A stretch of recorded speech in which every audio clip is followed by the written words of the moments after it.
అయోధ్యగా పేరుగాంచిన భద్రాచలం కొత్త రూపు సంతరించుకోనుంది. తొలి దశలో 200 కోట్ల రూపాయలతో ఆలయ అభివృద్ధికి ప్రణాళిక రూపొందించినట్టుగా పురాతన భవనాలు, ఆలయాల కూల్చివేతలతో పాటు నిర్మాణ పనుల ప్రారంభానికి ఇవాళ పూజాధికారులు జరపనున్నారు.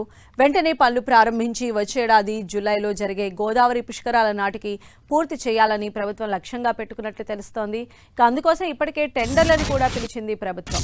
16వ శతాబ్దంలో భక్త రామదాసుగా పేరుగాంచిన కంచర్ల గోపన్న భద్రాచలంలో రామాలయం నిర్మించారు. 1960లో ఆలయంలో గోపురం పనులు చేపట్టారు. అనంతరం స్వల్ప మార్పులు తప్ప ఇప్పటివరకు రామాలయ అభివృద్ధి జరగలేదు. కాలక్రమేణా భద్రాచలానికి భక్తుల రద్దీ పెరిగిన దృష్ట్యా ఆలయాన్ని అభివృద్ధి చేయాలని భక్తులు కోరుతూ ఉండడంతో రాష్ట్ర ప్రభుత్వం నడుం బిగించింది.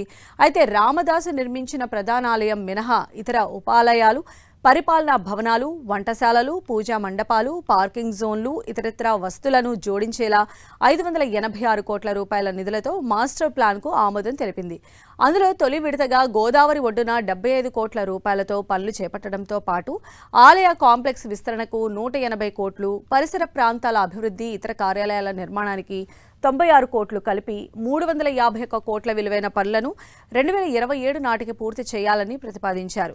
కానీ ఇందులో కాంప్లెక్స్ విస్తరణ పనుల అంచనాలను 200 కోట్లకు సవరించి చేపట్టేందుకు సిద్ధమై టెండర్ ఖరారు చేశారు.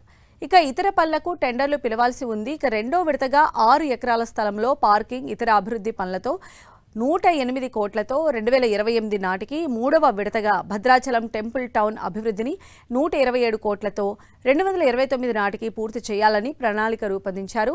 ప్రధాన ఆలయానికి ఎలాంటి మార్పులు లేకపోవడంతో భక్తుల దర్శనానికి ఆటంకం కలగకుండా ఆలయ అధికారులు చర్యలు చేపట్టారు.